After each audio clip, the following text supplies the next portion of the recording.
Welcome back.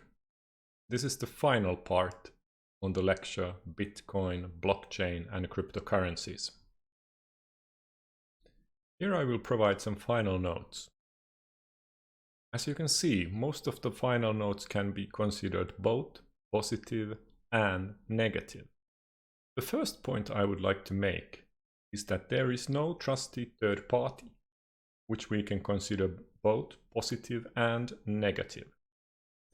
In principle, having no trusted third party or no middleman should lower the transaction cost.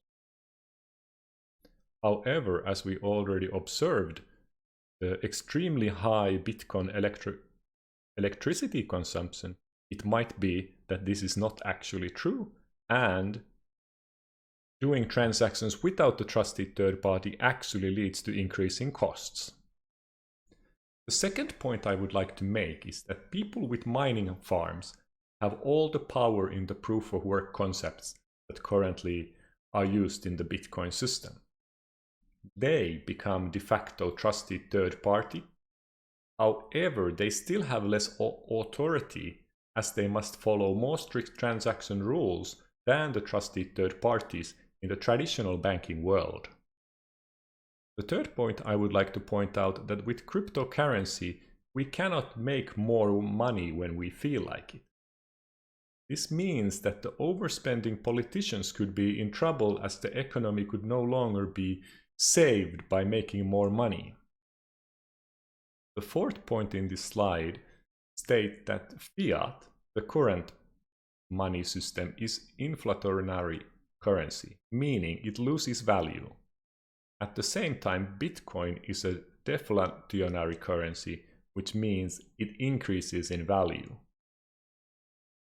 Having deflationary currency could be both good and bad. We can easily argue that it doesn't encourage spending as it keeps increasing in value.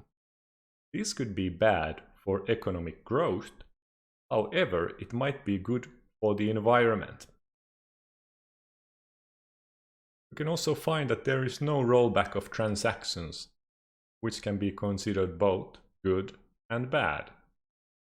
We can find technological advances, such as the smart contract, that currently looks like only a positive trend. We will have increases in anonymity, which can be considered both good and bad. Good in the sense that people have more privacy, less Orwell type of situations where the government is controlling and knowing everything that you do.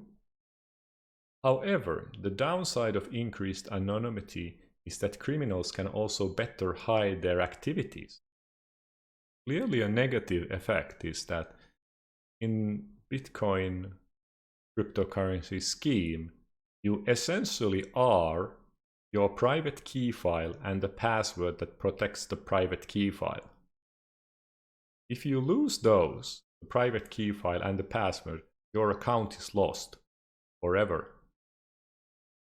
And if someone steals those, the private key and the password, they can take all of your money, transfer it to another account, and you have no way of knowing who the person is.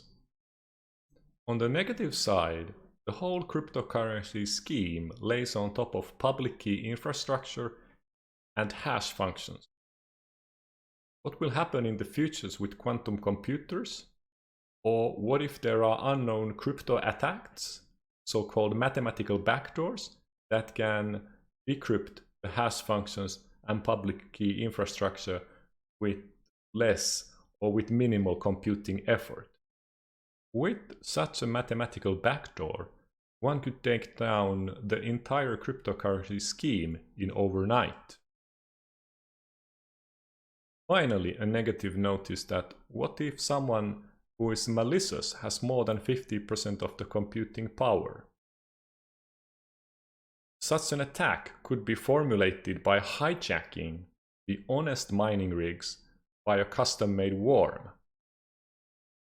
This way, lots of money could be stolen by someone malicious and someone who has limited computing power, as they could simply steal the computing power from the honest mining rigs. Here are some things for future consideration.